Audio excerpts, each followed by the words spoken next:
Hello, everyone. We are live on LinkedIn Live, CDR Live. My name is Nancy Parsons, and I am the president of CDR Companies. And I am so delighted for today's session. To celebrate Women's History Month again, we have two women STEM leaders. And these two actually have a special place in my heart. So I'll tell you a little bit more about that. But in case you don't know about CDR, we started back in 1998. We are a women-owned business. We have an assessment business, and we also do use those assessments for talent development, talent management. We also have a new product out, just FYI. It's called CDR U Coach, where you can actually go through an avatar coaching platform for those employees who typically aren't afforded executive coaching and deep assessments. But anyway, that's enough about who we are. Oh, and the last thing I will add to that, what excites me about the STEM module or the STEM leaders is that we added a STEM module in February to that platform. So, and hence we're celebrating Women's History Month with two fabulous STEM leaders. And we go way back. I will say before I give you their amazing bios, we go back. I won't say the exact year because I don't think that Sharon and Edith would really appreciate it. Let me just say, I was key in hiring them when we all worked at Sun Pipeline. I was in HR, and they were these two amazing engineers with MBAs. And we were so fortunate to steal them away at Sun Pipeline from Williams Pipeline. But that's so we go way back many years, and it's just like a wonderful reunion. So I couldn't be happier that you both agreed to join me today. Thank you. We're happy to be here. So what we're going to do first, I'm going to go over kind of their bios, and I will read them so that I don't miss any important points. And then I'm just going to be asking a few questions, and you can get to know them. Also, if there's any questions, from others who might be watching, we'll try to get to those. So it's going to be a lovely discussion. You're going to learn a lot about women in STEM, women in engineering, as well as leadership, and just some really interesting facts about Sharon and Edith's success along the way. And so, again, I'm just tickled that I was a small part of it, and then that we've come back together. And anyway, so I'll start with, let's see, Sharon, you're on my top right. I don't know how it's set up for so I'll start with Sharon Beemer.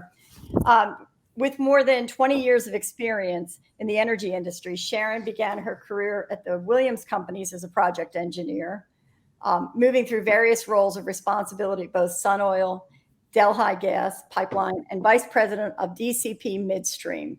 Sharon's most recent role is as managing director, Southern Region of Americas for Vopak. Sharon is currently serving as an outside board rep at the Outreach Center of West Houston through her affiliation with Houston Junior League. In addition to the board of directors on the Great Houston Port Bureau, she's also part of Rice Business Partners Board, that's Rice University, and a founding member of 2021 Impact 100 Houston. She has served as a board member on various industry organizations, PERC, PFAA, and SWE. I'm not sure what they stand for, but I'm sure she'll explain to us. Sharon earned a Bachelor of Science in Petroleum Engineering and an MBA from the University of Tulsa. Sharon and her husband, Kelly Keenan, have one daughter, Audrey, and she's studying chemical engineering and about to graduate. So Sharon will tell us more about Kelly in just a bit. So welcome. And then I would like to introduce Edith too, so then we can get kind of rocking and rolling on the discussion. Okay. I guess there's some old terms, aren't they? I'm kind of rocking and rolling. Okay. Now, Edith, she retired from the corporate world, I would say, in the fall of 2017 after working for 38 years in the midstream pipeline industry. After taking a year off, she started her consulting company, Coen Consulting LLC, through which she provides help to midstream gas and hazardous liquid pipeline operators to ensure they comply with the various programs required by the Pipeline and Hazardous Materials Safety Administration. Edith graduated with a degree in mechanical engineering from the University of Oklahoma and started her professional career also at Williams Pipeline Company as a project engineer. She held a variety of jobs with increasing responsibility during her 7 years at Williams, 18 years at Sunoco Pipeline. Yes, that was and 13 years at Sem Group Corp. She was the director of environmental health and safety and regulatory compliance when she retired. Edith earned an MBA also from the University of Tulsa while working for Williams. Edith lives in Tulsa, Oklahoma with her husband, George. They have one daughter, Gracie, who's also an engineer, and she's going to talk about in a little bit, and a son, Miles. Welcome, both of you. So happy to see you, as I said. And what I'd like each of you to do is just to tell us a little bit maybe about what brought you into the engineering or the technical world. What was it, early in your education or whatever, or was there just what happened? What brought you there? So Sharon, would you like to start with that? Happy to. So I grew up in Kansas, and it was my, it's that classic, I love math and science. And I was in a physics class my junior year in high school, and the teacher was incredible in the sense that could tell the story, got you engaged because he loved physics. Right. And so he just happened to mention to us, he said, if you guys are thinking about engineering as a background, there's a camp. It's a week-long camp at K-State, which is in Manhattan, Kansas. He said, you ought to go check it out. So about 5 or 6 of us went. It was a week-long camp, but the really neat thing about it, and I think they do this still on a lot of campuses, is that it exposed you to multiple disciplines in engineering. And Right. so, and then not only that, you got to interact with professionals and the professors. You got to touch things. And I remember leaving that thinking, well, I think I could do that. Oh, Hey, So that's my story. Edith, how about you? that's great. That's great. How about you, Edith? wow. That's really great. Can you hear me? You guys are kind of frozen up. Okay. So I didn't really have that experience at all. My parents are both liberal artsy. My dad's an attorney with an undergraduate in English. My mother's Right. has a PhD in English with an undergrad in history. But my mother went back to school to get her master's and her PhD while I was in like junior high school. Oh, okay. And that's when she started teaching. And so I think that just made me, it just influenced me that I knew I wanted to get a degree where I could, get a job, an interesting job. And liberal arts wasn't really my thing, although I always made my best grades in liberal arts, funny enough. But I also liked math and science. And so really for me, it just seemed like my choice would be engineering or accounting. And I didn't think counting sounded very interesting. Mm-hmm. And so that's kind of about as much thought that went into that for me. And then Right. I had a job. I was working as a receptionist when they were building the Williams building, as a matter of Oh, fact. wow. Okay. For a lot of engineers. And I thought those guys had really neat jobs. And so I went in and talked to one of them one day and said, I'm thinking about being an engineer. What's your degree in? He said, electrical engineering. He said, but, I would recommend mechanical because I think it's broader and you can do more things with it. And if you're not sure what you want to do for sure. And so then I said, oh, okay, so I'll do that. So that's kind of how that worked out for me. Oh, okay. Great. Yeah. And, mechanical seems to be often the core in every business. There's a lot of mechanical engineers. Obviously, in petroleum engineering, you went into a specialty, Sharon. So Well, Nancy, let me just say, I started in electrical. Oh. that takes different wiring. Literally. And I probably wasn't a semester into it. And so one of my messages is it's okay to change. Yeah. I very quickly realized I needed something more tangible. So, in petroleum, you could see it, you could smell it, you can feel it, the equipment. Right. Electrical, I could not at all. Oh, that's funny. Well, electrical seriously is very different. And even when we look at the profiles, personality, motivation, they're different than what you'll see in mechanical, petroleum, and some of the others, even different than chemicals. So, yeah, they're different in a good way, So great. Okay. So tell me, how did you know then? Okay. So you went into Williams. Wait, I do need to tell one quick funny story. And you both know this. I think I just recently told you this. I was in HR at Sun Pipeline, And we had recently hired both of you, and I think we hired one more too. Anyway, from Williams. And I happened to be sitting on a plane on the way back into Tulsa, sitting next to Steve Cropper, who was then the president of Williams Pipeline. And we got to talk, and he goes, "Are you the one that's been stealing our women engineers?" And I said, "Yeah." That was so much. That was fun. So let's see. Now we know what drew you in. In your early years, would you say, what was the most, you said it was math and science. Was there anything else that helped prepare you for the fields you were going to go into engineering, into more traditionally male roles, things like that? Was there anything else that you think that helped you go that direction or along the way? Well, I could say this. I can tell you what helped keep me in, because that's the other thing. You can go through school, get your degree, and then you start. And a lot of times we lose people. They work a year or two, and they're like, "This isn't for me." And what I can say, and it makes me miss emotional even to say it. What I can say, what kept me in was a lot of Edith, because Aww. And so when I think of, Edith and I had the opportunity to work together in the same team, and it was just to see where what you were accomplishing and leading. It was such a role model for me. Oh, that's wonderful. How about you, Edith, too? What helped you to stay, along those early years in particular, on course? Okay, you guys were freezing up on me, Oh, but are we okay? Yeah, to you too, Edith, in terms of, what kept you? Oh, what kept me in engineering? Yeah, early. Yeah. Well, Sharon was right. Well, I guess when I was in school, you have your moments when you think, "Gosh, this is kind of hard." Maybe. But you just keep plugging on through it, and then one day you go, I'm going to graduate. I mean, so I think, you just persevere. And then also I think in college, although there were only, I think, 5 women in the whole engineering college at OU when I was going through there, and which is amazing to me. And V. Price was one of them, who worked at Sunoco also. Right, it was V. Right. And she is an electrical engineer.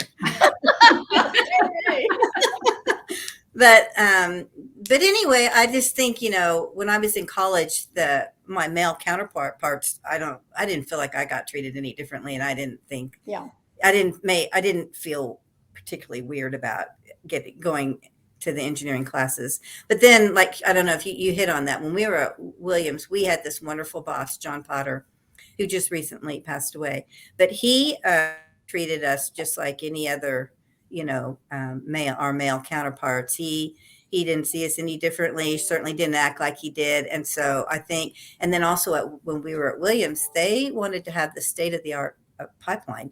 And so they had all these big projects that we got to work on as brand new engineers, which was pretty amazing. Yeah. Really? You want me to build a truck loading rack? Well, okay. Do it.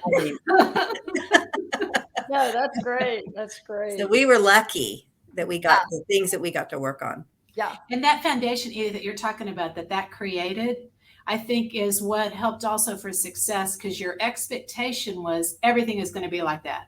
And so you weren't looking for anything different. You were looking for that same environment wherever you went. And a lot of it, a lot of times you can look for bad things, but if you're always only looking for the good. Yeah. Yeah. I think you're right. Yeah. Right. Well, the other thing that I love too that you said, and this happened in our earlier session this month, STEM session, was perseverance.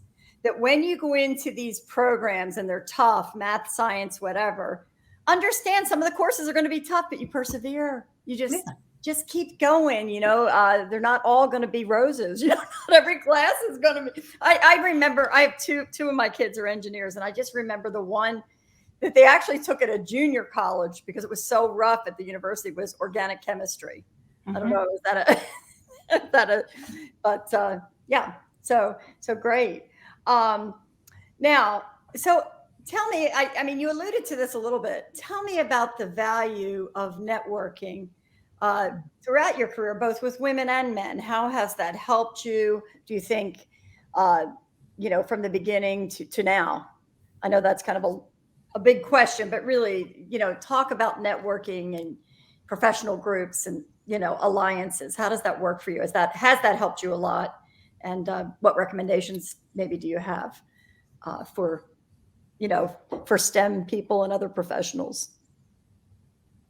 I'll let you go first, Edith. Oh, okay. Well, networking is a lot more important than I realized it was when I was younger.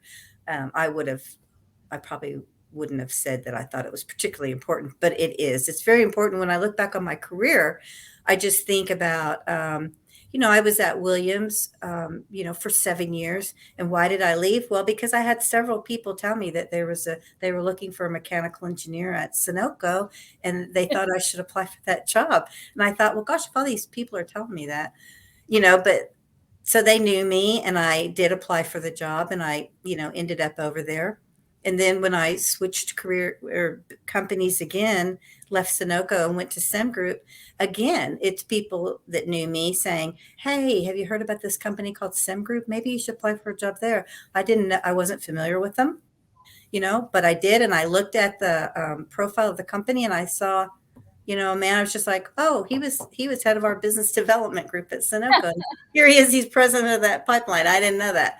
And then in my retirement career, my consulting career, I started this really, and LinkedIn is a wonderful thing. I put my profile up on LinkedIn, and people found me. And a lot of the people that found me are people that I knew from industry. I knew them from API committees, things like that. So really, in retrospect, I think, oh my gosh, networking is so important. Thank goodness. Right. So, but I probably didn't realize that when I was a lot younger. Right. Yeah. What's funny, Edith, is you actually are a networker. It's the way, like when you said that, when you say you didn't realize the value, the power of it, but you were a networker from day one. You just didn't realize how the pieces had to all come together, the power of the pieces. But the other thing is, when people call you like that or mention it to you, the core is you're competent. And when you think about advice that you want to give people, that's like the basis, right? Be competent in your roles. And then you can just build on top of those with all those other skills. But networking is so fun. It is so, whether you call it now just building friends or whatever. The other thing is the power of keeping your girlfriends, because you need a support network.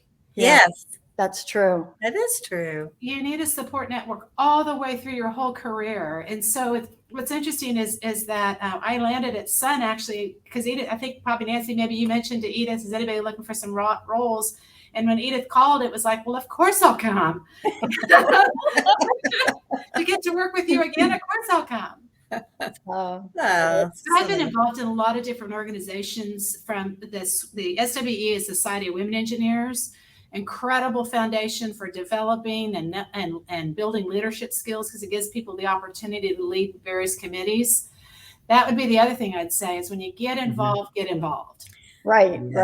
Good. I have to mimic that. That's something that I think. I think I had a lot of lost opportunities where I could have chaired a committee. I could have volunteered to step up and chair that committee, and I didn't. And really, I have regrets that I didn't do more of that. I think that those, that would be advice I would give. When you're offered those opportunities, take them. Even if you think, oh, that's kind of stepping out of my box a little bit, go ahead and do it. It's great. And, and you'll be fine. And you'll meet new people. Absolutely. Mm-hmm.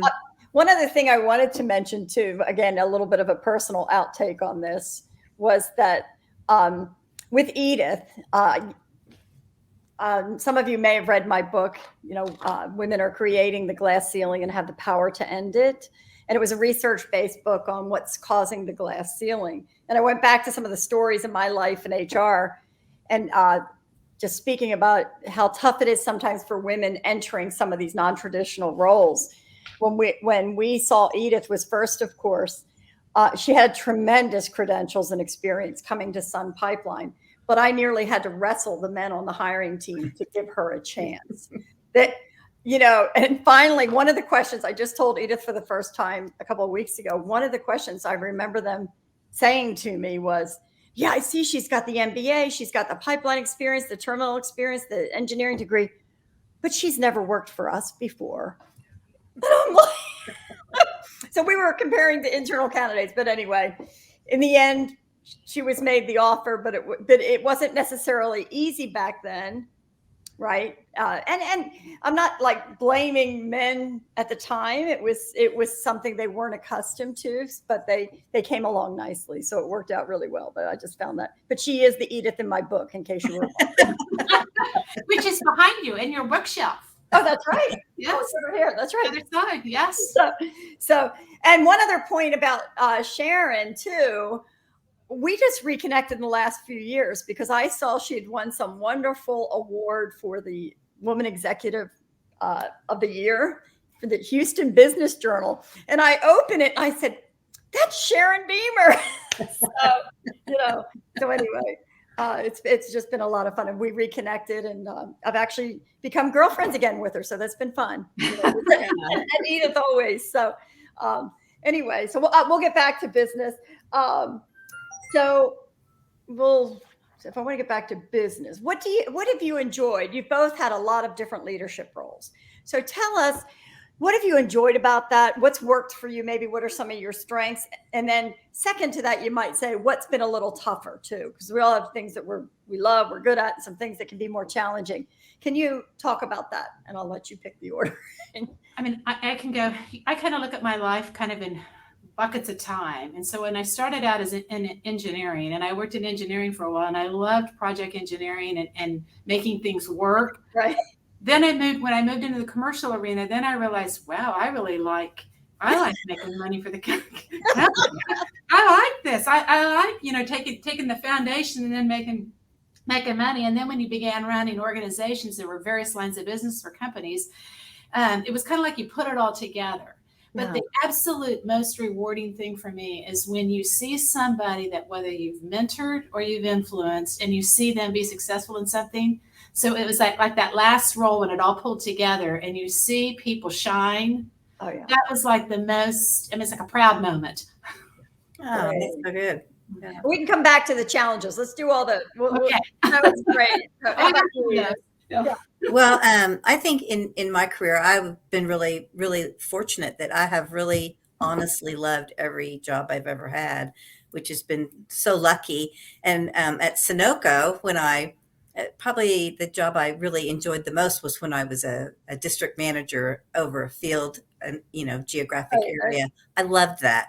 Working in the field with the field people. That's just like where the rubber meets the road. It's really where you make money for the company. And it's your kind of your own little deal, and you have the ability to, do a lot of good things, make changes, improve operations, things like that. So I've just loved every job I've had, and I love helping pipeline operators. I try to just give them an easy, practical, kind of user-friendly approach to regulatory compliance, because I've been on the receiving end of that, in the field, and I had to implement all those procedures and everything. So for me, that's been really nice.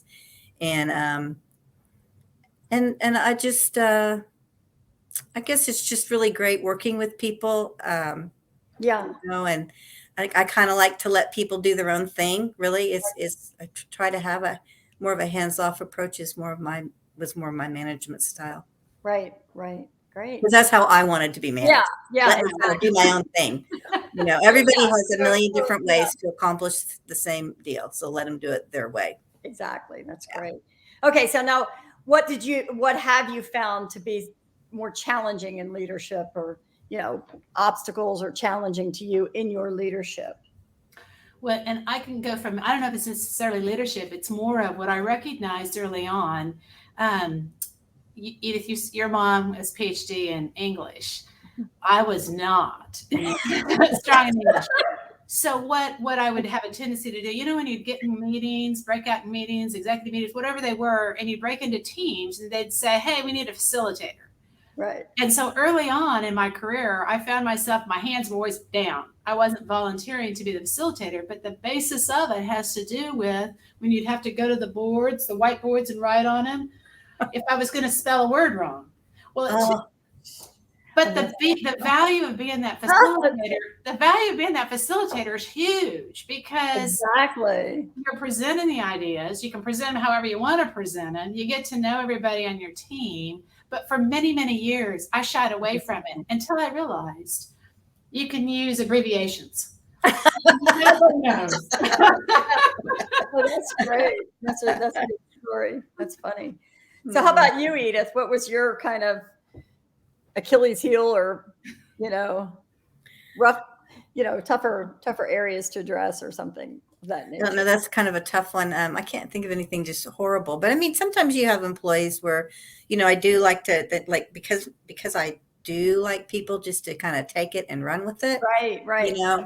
And then come to me if you need help or something. So every now and then, you might have somebody that, maybe doesn't do that, and that you have to really get a lot more involved in. Right. And so those are maybe just, some of the typical challenges of when you and I know both manage of you well. employees. Yeah, and I know both of you well, and you have strong relationship building, supportive skills, all of that. So though that's great, but what comes with that sometimes, did you ever find yourself maybe doing too much, or maybe not being as candid or direct occasionally as would be helpful? Has that ever happened? I mean, when you're really kind of to a fault a little bit, in leadership in particular, sometimes it's hard to be that as direct. Ever happened to either of you? Yeah, I think that's true. I think sometimes you can wait a little bit too long. You think that there might be something that, you might see a little issue that you need to address, but you think, I'm just going to let this go for a while. I think, maybe that's me, right, perceiving it incorrectly, but 9 times out of 10, it's your gut feel is right, I'd say. Yeah, good. How about you, Sharon? That is so true, Edith. Your gut tells you a lot. Yeah. And you soak on it a lot before you make a decision to, should I address this one or not? Mm-hmm. Right. And, I obviously coach a lot of leaders and women leaders who have that high interpersonal, sensitivity. And I'm always saying, you're kind, you're helpful, but if you delay, it's a disservice. When so you find that true and your gut is right. So it's better to help someone early on. And the good news is, if you have a good relationship with people, they can receive it very well. They know it's dealt, with respect and so forth. So yeah, that's great. But it's common. And I knew you two had that a little bit of a, so now we're going to make it fun, even more fun. How's that? More fun. Okay. All right. Tell us something about you that hardly anyone knows, something different, or something in your experience, or something you've done that we wouldn't guess. How's that? Could you give us a little morsel of something really interesting? So when I went to college as a freshman, I didn't have a car, so I took a motorcycle. Oh, wow. Interesting, because I've kind of been getting that itch. I think I kind of want a motorcycle again. Oh, that's funny. That's great. I didn't know. You talk to me before you do that. Okay. Yeah. Safety stats here. Well, when I was younger, I grew up racing sailboats with my father. But when I was in college, I had the opportunity to sail in it's the National Women's Sailing Contest. It's called the Adams Cup. And so I was on it. It's all women racing against women. And I got to be on the team, and we went to Newport Beach, California, and sailed for 5 days in the ocean. Oh, wow. Really great. We didn't win, but it was really a great experience. Right. So you told us that movie about the women sailors. There's also a movie. Do you remember that? Oh, what was that? But anyway, where were the women from?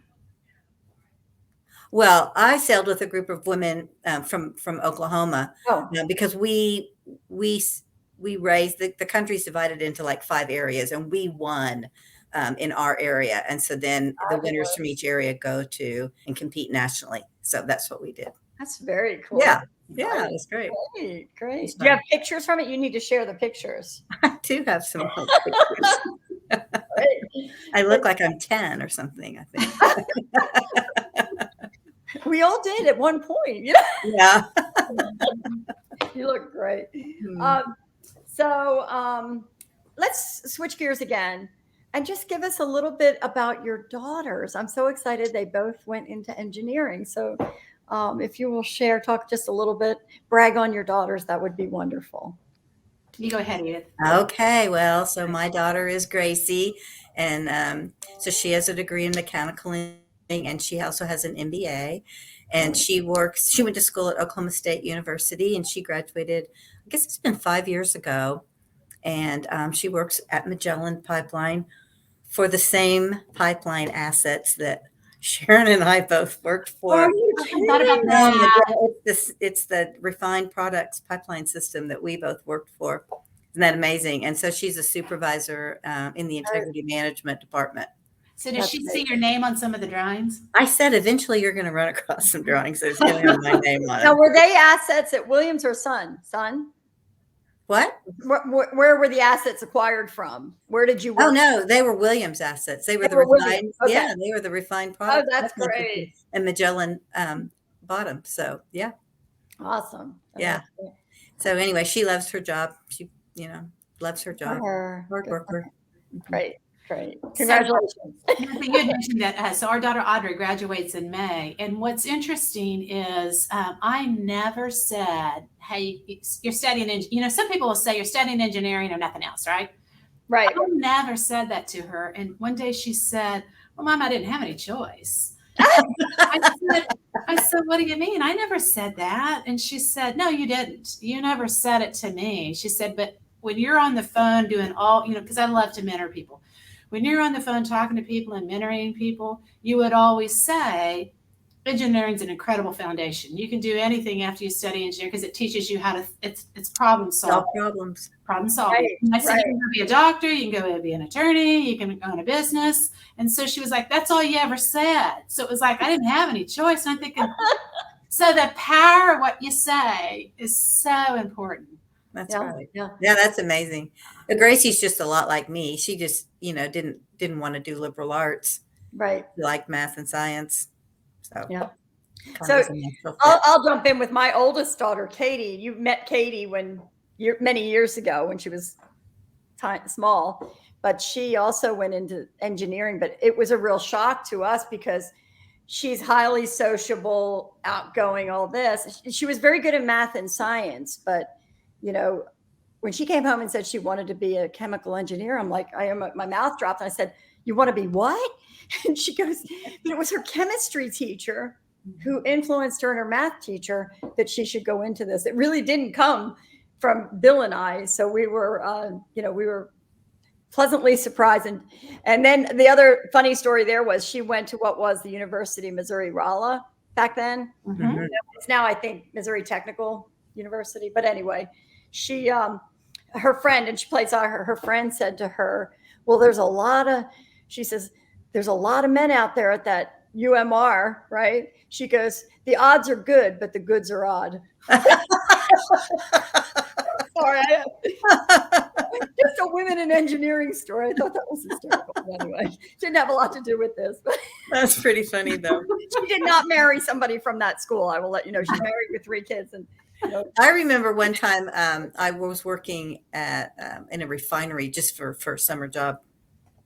And a man said to me, what are you studying? And I said, mechanical engineering. And he goes, I guess you're going to get your MRS degree. Oh, yeah. And but to my credit, I didn't understand that. I was just like, well, no, I'm going to get a mechanical engineering degree. I just didn't get what an MRS degree was at all. That's funny.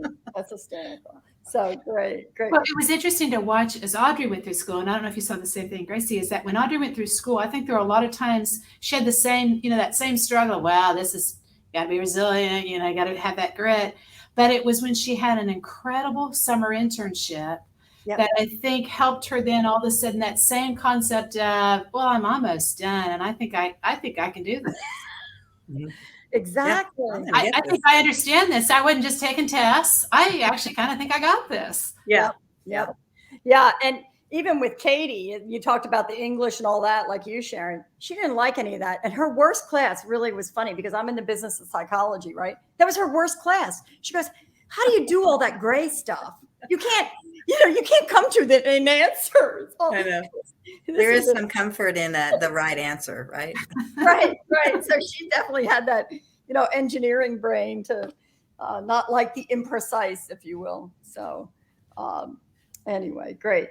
So, I mean, I think this is inspirational, to see second generation that you pass this down to your daughters, and it's amazing. So what other advice, or do you have any other advice for young women and men, thinking about STEM careers, thinking about going in? I love your explanation too on, what engineers really do, the things that your daughter was hearing, Sharon.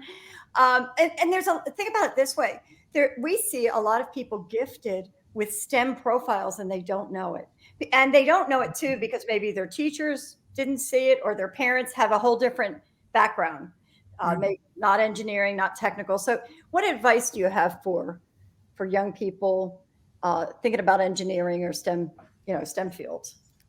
This may be a different direction, but it's a little bit of the foundation that was created at Williams and at Sun. And I kind of call it was almost like a ladder approach, because as Edith mentioned, when we started at the Williams companies, we coincidentally, all these females worked for the same boss, but we were all different. Like I was maybe the youngest, and there's a person 1 year older, maybe 2 years older, 3 years older. So you had this ladder of the ability to see what the future could look like. So when I think about advice, I think about seek out people that are like 10 years your senior, wherever you are, and just listen to them, because it'll help you then create the vision. It'll help you do things that you might not think to do. Like Edith, when you think back and you wished you'd been more active in a committee, if you were talking to somebody that was 10 years out, they would probably say to you, Edith, this would be good for you to go do. Mm-hmm. That's true. That's true. My advice to them is just go for it. It's like Sharon said, there's all sorts of things you can do with an engineering degree or a technical degree. It's just a wonderful foundation for kind of no matter what you do. And it does just teach you a logical way to approach problem solving. Right. And so, and then also don't be discouraged. Don't let people say to you, this is too hard, or you won't have as much fun in college if you do this, or something like that. You absolutely will have, you can do it. You're going to have a really nice social life too, if you just stick with it, just go for it. And just persevere. There is a light at the end of the tunnel. Great. But when the other is to ask for help. There you go. Yes, ask for help, actually. Ask for help when you're going through it, because your professors are incredible. The tutoring and the coaching that's available on campus now is amazing. And it's that breakthrough of it's okay to ask for help. Right. Yes, exactly. Right. And one other thing, and both of you did this very early on. When I'm coaching, say, younger folks as a favor to parents or colleagues, I let them know too, get that technical degree. You have that capability, get it. Then you can get an advanced degree in anything you want, an MBA or marketing or, even HR. I mean, there's all kinds, but getting that base, because here's the other concern I have for many of the younger folks or even returning veterans is it's easier to get it when you go full time. It's easier to get it like out of the chute, if you will, right? Yep. It's hard to go back for that engineering degree. It's a tougher road, I think, if you're, the mature, working person to do that part time. It's almost impossible. I'm not saying it's not doable, but it's got to be just really, really tough. So, the other thing I would say is listen to the advice people give you. Like, when I said seek out those people that are 10 plus. Oh, yeah. Because when I think back on how I moved around sometimes it's like you're talking to your friends and they would simply just say, well, Sharon, have you thought about And you're like, well, I hadn't. And I'll give you the perfect example is when we were all at Sun, if you remember Margaret, who was another female engineer, electrical engineer. Right. And Sun was offering that voluntary severance. At my age, I don't even think I knew what it was. And at that time, I was in my MBA program. I was getting married. I had a fiance. I was getting married. And she kind of looked at me and she said, well, Sharon, why don't you take that package? And I thought, well, why would I take that package? And she said, well, your fiance doesn't even live in the same state. You're trying to finish your MBA. Why don't you take the package, finish your MBA, and then move and get married and go back to work? And you're like, so it's just that the power of what your friends can influence you to do. Right. Open your eyes to things. Yeah. Right. So this is another question. I think we're hearing this kind of throughout. But what in your work, I've heard, just to restate it almost, gives you the most joy, makes you feel really excited, just makes you happy? What is it in your work that you do? Well, for me, it's just when I can help somebody, help a company, just get them on the right track and get them going and make it not hard for them. Make it as easy as it can be for the people that have to do the work or fill out the forms or complete the tests to do it. And so that that makes me feel good. That makes me happy. I like it. Good. And so Edith, Nancy, I got to tell you this. Edith and I are having the opportunity to work together again for the very reason that she just described, which is her approach to a problem solution is very practical. It's just a really practical approach. And for me, I love building teams, and I love, when I think about what I would like to be remembered about is, did I make people do and pursue more than they thought they could be? That's great. That's what I would love, to have. And you're also, I know, just from getting to know you, you lead, women in leadership within your organization and host different educational and other workshops and seminars. And so I think that's another side of you besides the teams of really helping women at large, I think is wonderful. And we need to see more senior executive women with great experience, serving as those role models and getting it done. So that's terrific. But it's that advice of +1. It's like whenever you go to a meeting, is there somebody that's a +1 that you can bring along so that they get that opportunity to learn, which is what you did, Edith. When we had the opportunity to work with you, we were always your +1. Because you'd go, Sharon, maybe you ought to listen to this. Oh. And the other thing about Edith too, the other thing I do want to say, the ability to speak clearly. What we find and what I, coaching many technical people, many engineers all these years and working with them, sometimes it's the language issue. Sometimes to break it down in simple terms so people get it. And the other thing that happens is when you do that, they're more at ease because nobody wants to feel like they're not so smart. Oh, I don't understand this, So for you just to naturally, Edith, break it down where people can get it and you make it simple for them instead of like, oh, my head's going to explode because I don't get it. Right, because I don't like it when people do that to me. And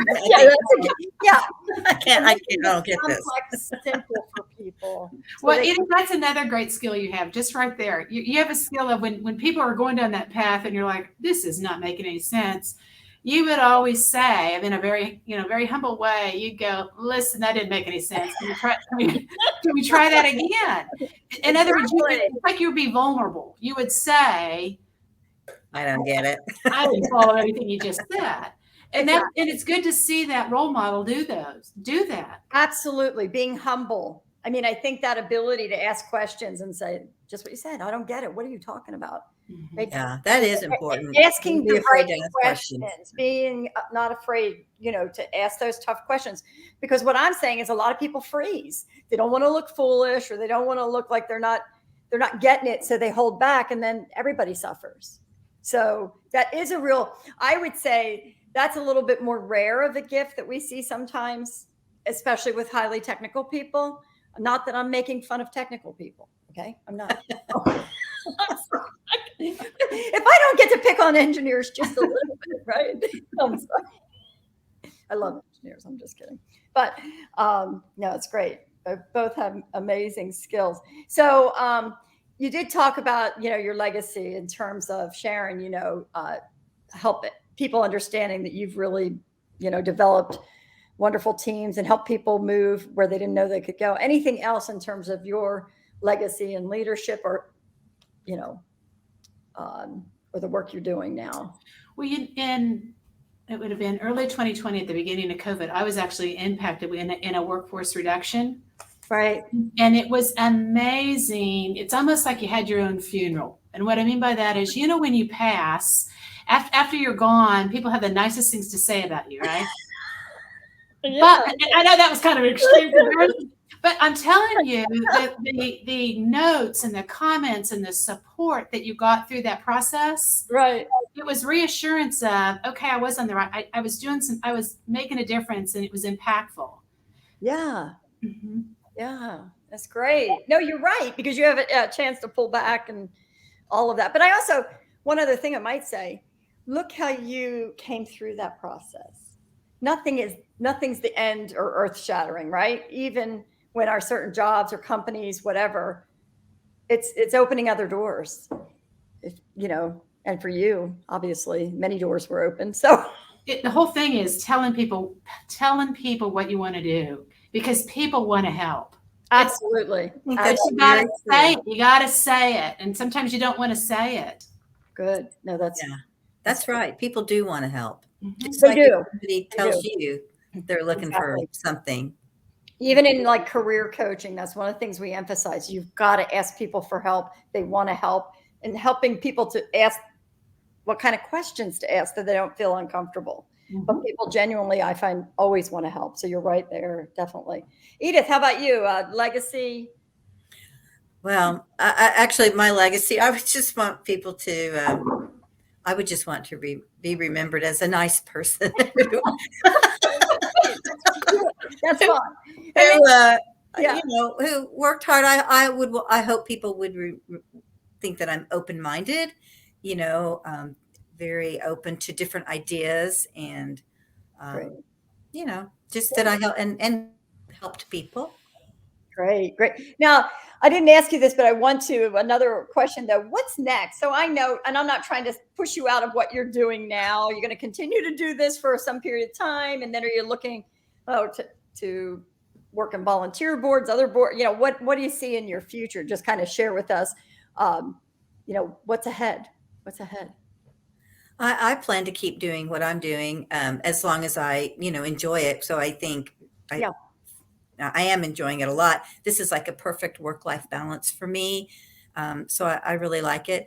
And then I do volunteer on a board. It's for the Tulsa Glass Blowing Studio, and their mission is actually not just to grow, glass, artists, but it's to help at-risk groups, including they have a wonderful program for veterans. Okay. And then they have a wonderful program for kind of at-risk youth. And this program for veterans, these veterans, that it's just break your heart, some of them have been through, but this program is so great for them, and they all get to be together, and they all have these shared experiences, and then they learn how to do this really hard craft. It's hard to learn how to do it, but you learn it and you get better and you keep working at it, and it gives you hope, and you just accomplish it. And so I really love that organization. Great. No, that sounds wonderful. It is wonderful. I'm amazed to watch them when they do that. It's incredible. It's really impressive. Yeah. And I've seen some of your posts, see that they're beautiful. The artwork, they're beautiful. It is beautiful. Mm-hmm. Yeah. Long term for me, I have aspirations to want to be on a board that's a paying position. So I've done a lot of nonprofit. I've loved it, but I also want to take all the skills that I've learned from the engineering, from the commercial world, from the strategy, the business development, the people development, and channel that into an opportunity to be on a board sometime. And and I'll say it even there. The first time you had to say that aloud, you just got to say it aloud. Yeah, that's what I wanted to hear. Yes, excellent. And I'm sure that's just around the corner. That's wonderful. So our last question, because we'll need to wrap up, is, do you have any words of wisdom as we close it down? What words of wisdom would you like to share? I think I've already said it, just Yeah. go for it. Don't, just don't let anybody dampen your spirits or dampen your drive. Just go for it Right. and persevere. Indomitable spirit. That's really what it's all about. Right? Keep your grit. I Yeah. agree. But the other thing I'll say again is keep your girlfriends. Keep Yeah. your network. Keep a network because you need a support network. And then the other thing I think is it's okay to be vulnerable, and it's okay now. I mean, now a lot of people are sharing. Use the word work-life balance. Now people are more comfortable sharing. And I don't know about you, Edith, but when our daughter was younger, not to say you hid a lot of things, but you were making a lot of things happen behind the scenes and nobody ever knew. Right. And now Right. it's okay to say when someone's maybe sick or your parent's sick and you need to take care of them, that's now a priority. And it's okay to say that and share that with your teams because they don't know what you're going through. Right. Right. No, that's a great point. Mhm. That's a great point. And that is better today. I mean, I think the world, you two were pioneers back in your day, in the earlier days, and now have worked through all this. And it is a better world, but we still have challenges out there. And I think of course, I've known you for a long time. You're both role models and good friends. So thank you today so much. I've really enjoyed having you both here and love your friendship. So just No, again, I've really enjoyed it too. It's been fun. It's been fun. okay. All right. We'll talk later. Take care. Bye-bye. Thank you. Bye-bye.